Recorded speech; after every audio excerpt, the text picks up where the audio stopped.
नमस्कार, आप देख रहे हैं बिस्तक। मैं हूं रजत देवगन। आज था अप्रैल वायदा सीरीज का आखिरी कारोबारी सत्र, लेकिन एक्सपायरी के दिन बाजार में कमाल हुआ। पिछले 4 ट्रेडिंग सेशन से वन वे ट्रैक पर निफ्टी चला है और आज फिर से अंतरराष्ट्रीय संकेत फेवर में नहीं थे, लेकिन भारतीय बाजार अपनी चाल चल रहे हैं। एफआईआईज लगातार इंडेक्स पे लॉन्ग हैं, तेजी बना रहे हैं, ये हम रोज कह रहे हैं। और आज के सत्र का आप सेटअप देखिए, 17,813 के लेवल पे ओपन हुए, थोड़ा सा डिप आया, 17,797 के लेवल पे रहे। इनडिसीजन वाला माहौल रहा 12-1 बजे तक, लेकिन 1-1:15 बजे बाजार ने प्रीवियस स्विंग हाई को निकाल दिया 17,863 और उसके बाद जो तेजी बनती चली गई वन वे ट्रैक पे 17,931 ये आज के दिन का हाई है। 17,915 के लेवल की क्लोजिंग है। 10 हफ्ते की ऊंचाई पर पहुंच गया निफ्टी।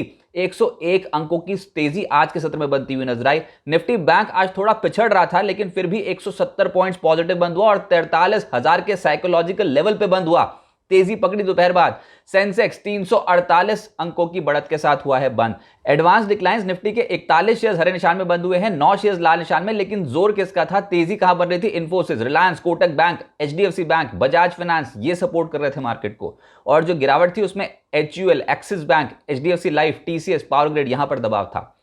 तेजी वाले स्टॉक्स में बजाज ऑटो कल नतीजों के बाद स्लिप हुआ था, लेकिन आज पलट गया निचले सुरों से। 2.5% की तेजी। बजाज फाइनेंस शुरुआती सत्र में इसने सब कुछ हासिल कर लिया, बहुत ही तेजी। आज 2.25% क्लोज टू क्लोज बढ़कर बंद हुआ है। एसबीआई लाइफ 2.25% चढ़ा है। बजाज फिनसर्व 2% के आसपास चढ़ा और यूपीएल में भी 0.25% के रिटर्न बैठे। जो गिरावट वाले स्टॉक्स में उसमें एचडीएफसी लाइफ पे नतीजों का इंपैक्ट पड़ा, हल्का हो गया 2.25% ये स्टॉक। एचयूएल यहां पर 1.5% के आसपास की गिरावट देखने को मिली। नतीजे अनुमान के मुताबिक नहीं आए, खासतौर से वॉल्यूम ग्रोथ 4% की रही। मार्जिन में भी मिस देखने को मिला। ONGC, axis bank, power grid जैसे स्टॉक्स भी आज लगभग 0.1% के आसपास हल्के हो गए। लेकिन सेक्टर स्पेसिफिक अगर ढूंढने जाएं तो आज आपको दिखेगा रियल्टी स्टॉक्स। रियल्टी में लोधा लगभग 0.4% उछला है, प्रेस्टीज 2.25% उछला है, Godrej properties, Phoenix limited, IB real estate, सोभा, डीएलएफ यहां पर 1.25% से 0.2% की तेजी बैठी।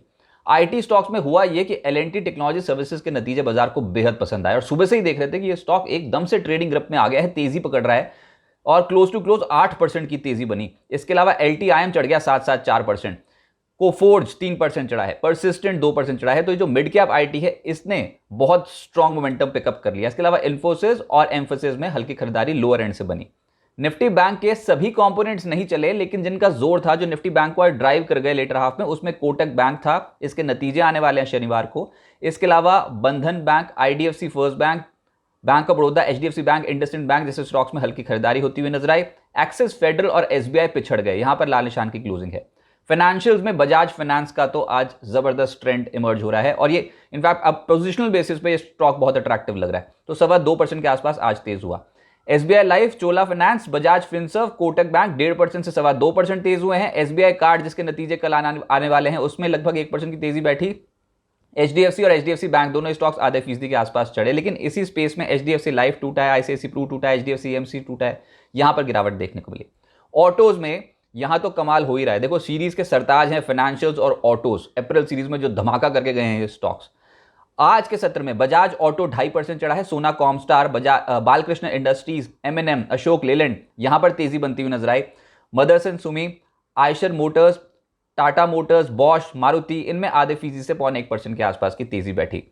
मेटल्स में जेएसएल का नंबर आ गया आज, 0.6% की चढ़ाई चढ़ गया। JSPL, Hindalco, JSW steel, Hind copper 1% से 1.5% उछले हैं। टाटा स्टील, स्टील अथॉरिटी में भी 0.1% के रिटर्न बैठे। मीडिया में निचले स्तरों से खरीदारी मर्ज हुई है। नेटवर्क 18 में लगभग 7% चढ़ा है स्टॉक। हैथवे 5% चढ़ा है। TV 18 broadcast 0.4% उछला। Sun TV, Navneet education और पीवीआर जैसे स्टॉक्स में भी तेजी देखने को मिली। फार्मा में जो स्टॉक्स चढ़े उसमें एक स्टॉक बार बार रेडार पर आ रहा है, वो है ग्लेनमार्क। सीरीज के उच्चतम स्तर पे इतना तगड़ा मोमेंटम, आज के सत्र में 6% एक सिंगल ट्रेडिंग सेशन में इसकी तेजी थी और ये डेरिवेटिव मार्केट का हिस्सा भी है। Doctor Reddy's, Granules, Torrent Pharma, Sun Pharma, Biocon 0.1% से 1.25% उछलकर बंद हुए हैं। एनर्जी में सब नहीं चला, लेकिन जो चले उसमें थे आईओसी, बीपीसीएल, यहां पर तेजी बैठी 0.2% से 2.5% की। कोल इंडिया 1% तेज हो गया। बाजार को संभालने आया रिलायंस इंडस्ट्रीज, आज 0.1% की तेजी बैठी। अब देखते हैं कि बाजार को 18,000 पे ले जाता है रिलायंस इंडस्ट्रीज की। नहीं, अभी तक तो चला नहीं है स्टॉक, लेकिन ये हाथी अगर चल पड़ा ना तो फिर बाजार की दिशा तय कर देगा और तेज। एनटीपीसी 0.1% के आसपास तेज हुआ। एफएनओ गेनर्स में एलएनटी टेक्नोलॉजी सर्विसेज को पाएंगे आज तो कमाल रिजल्ट्स इंपैक्ट देखने को मिल रहा था। इसमें 8% की तेजी के साथ हुआ है बंद। ग्लेनमार्क 0.6% उछला है। वोडा आइडिया पिछले कुछ दिनों से बहुत अट्रैक्टिव है, आज भी 5% चढ़ा है।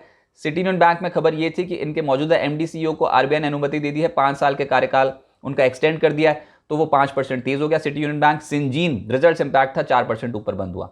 एफएनओ लूजर्स में वोल्टास, बाजार को नतीजे पसंद नहीं आए, स्टॉक टूट गया 5.5%। लॉरस लैब्स नतीजे पसंद नहीं आए, 2.5%, ये टूटा, ये लगातार टूटता स्ट्रक्चर है, इससे ज्यादा क्या पिटेगा। HDFC Life, Godrej Consumer, Lupin जैसे स्टॉक्स में आज दबाव देखने को मिला, 2% से 2.5% के आसपास का। मिड कैप गेनर्स में रिजल्ट्स इंपैक्ट था। चेन्नई पेट्रो, नतीजे इतने धमाकेदार इस कंपनी ने पेश किए हैं, स्टॉक 14% आज के सत्र में रैली पकड़े हुए था। साथ साथ चढ़ गया एमआरपीएल जो इसी बिजनेस में है, 11.5% की तेजी वहां पर देखने को मिली। विजया डायग्नोस्टिक सुबह से ही तेज हो गया था, 9.5% ये तेज हुआ। रेमंड बहुत अट्रैक्टिव प्ले है, 6.5% ये तेज हुआ। मैप माई इंडिया 6% तेज हुआ। महिंद्रा सीआई 6% ऊपर। मिंडा कॉप, ईपीएल 5.5% चढ़े हैं। सेंट्रल बैंक, मनाली पेट्रो, टाइम टेक्नो 5% के आसपास के रिटर्न्स यहां बैठे। मिड कैप्स में कुछ लूजर्स भी हैं, जिसमें गुजरात एल्कलीज 6% हल्का हुआ है। लॉयड स्टील, मिर्जा इंटरनेशनल 5%, 6% टूटे हैं। जीएमडीसी कल की तेजी के बाद आज 5% हल्का हो गया। Kirloskar engines, dish TV, MMTC जैसे स्टॉक्स में हल्का दबाव देखने को मिला। आईपीओ को बहुत बढ़िया रिस्पांस मिला है। मैनकाइंड फार्मा का जो आईपीओ है वो आज बंद हो गया, 15.3 गुना सब्सक्राइब होकर ये बंद हुआ है। इंस्टीट्यूशंस की ओर से, क्यूआईबी की ओर से बहुत तगड़ा रिस्पांस इस आईपीओ को मिला है। इशू का प्राइस बैंड था 1026 से 1080, 4326 करोड़ रुपए का इशू साइज था, और ये ओएफएस था, यानी कि मौजूदा निवेशकों को एग्जिट रूट प्रोवाइड किया गया है। मौजूदा निवेशकों ने 4 करोड़ से ज्यादा शेयर्स बेचे हैं। आईपीओ को अच्छा रिस्पांस मिल गया है। अब आगे क्या होगा? अमेरिका में Q1 जीडीपी आंकड़ों का पहला अनुमान, उसका एक इंपैक्ट पड़ेगा अमेरिकन मार्केट पे, और इंडियन मार्केट्स में भी उसका एक रिफ्लेक्शन साफ तौर पे देखने को मिलेगा। कल से मई वायदा सीरीज का आगाज होगा, और अप्रैल वायदा सीरीज का जो आज एंड हुआ है वो सीरीज की ऊंचाई पर हुआ है, तो तेजी की पोजीशन तो छोड़ी ही नहीं है। इंडेक्स में लॉन्ग पोजीशंस एफआईएस की लगातार बढ़ती देखी हमने अप्रैल सीरीज में। भैया ट्रेंड चेंज हो तो बताएं, ट्रेंड चेंज हो ही नहीं रहा है। हो यह रहा है कि पिछले, अगर आप 4 दिनों का डेटा देखो तो पिछले 4 दिनों में पहले 17,600 के कॉल राइटर्स ट्रैप हुए, पोजीशंस कटी, 17,700 के लेवल पे जाके वहां पर कॉल राइटर्स ट्रैप हुए, पोजीशंस कटी, 100 स्ट्राइक, 100 पॉइंट्स ऊपर स्ट्राइक्स पे पोजीशंस कटती चली जा रही। 17,800 वाले भी कल पोजीशंस काट गए थे, और आज 17,900 के लेवल के ऊपर की क्लोजिंग दिखा दी है। तो कहां ट्रेंड चेंज हो रहा है? ट्रेंड तेजी का है। अभी बाजार में यह समझ में आता है कि कॉल राइटर्स बुरी तरह ट्रैप्ड है। एफआईएस लगातार इंडेक्स में लॉन्ग पोजीशंस बना रहे हैं। अब कल जो नतीजे हैं इंपॉर्टेंट, उसमें UltraTech, Atul Limited, India Mart, L and T Finance, MNM Financial, SBI Card, इन कंपनियों के नतीजे आने हैं। और 29 अप्रैल को Kotak Bank, IDFC First Bank और आरबीएल बैंक के नतीजे आने हैं। और अगर आपको निफ्टी और निफ्टी बैंक के लेवल्स जो बहुत इंपॉर्टेंट हैं ट्रेडिंग के लिहाज से वो चाहिए, तो वो हमारे प्रीमियम मेंबर्स के लिए हैं। जी हां, बिस्तक ने अपनी प्रीमियम मेंबरशिप सर्विस लॉन्च कर दी है। यूट्यूब पर बिस्तक के होम पेज पर आप इसकी डिटेल्स देख सकते हो, और इसमें बहुत सारे फीचर्स हैं। पहले तो यह कि इसमें 3 प्लान्स हैं, सिल्वर, गोल्ड और प्लैटिनम। तीनों के फीचर्स अलग अलग हैं और तीनों की मेंबरशिप फीस अलग है। सिल्वर प्लान के लिए 159 रुपीज पर मंथ की मेंबरशिप फीस है, गोल्ड प्लान के लिए 299 रुपीज पर मंथ की मेंबरशिप फीस है, और प्लैटिनम प्लान के लिए 599 रुपीज पर मंथ की मेंबरशिप फीस है। लेकिन इसको ज्वाइन करने पर एक तो बहुत प्रोमिनेंट फीचर है कि न्यूज़लेटर आपको मिलेगा मॉर्निंग में, बाजार ओपन होने से पहले ही पूरा ट्रेड सेटअप, बाजार की पूरी जानकारी कि कौन से स्टॉक्स पे नजर रखनी चाहिए, कौन से स्टॉक्स पे खबरें आई हैं, निफ्टी बैंक के लेवल्स कौन से इंपॉर्टेंट है, डेरिवेटिव मार्केट का पूरा स्कैन, ये तमाम चीजें आपको एक ही शीट पे साफ तौर पे दिख जाएगी बिस्तक के कम्युनिटी पेज पे। दूसरा इंपॉर्टेंट फीचर है कि लाइव चैट पर आपके सवालों को सबसे पहले प्रायोरिटी मिलेगी, यानी कि आपको आपके सवालों को पहले लिया जाएगा किसी भी लाइव चैट शो में। वीकेंड पर आपको मार्केट का एक और न्यूज़लेटर मिलेगा जिसमें पूरा मार्केट स्कैन होगा कि इस हफ्ते क्या हुआ और अगले हफ्ते क्या हो सकता है, और एंकर्स के साथ चैट समेत, एंकर्स और बाजार के एक्सपर्ट्स के साथ चैट समेत कई फीचर्स आपको मिलेंगे।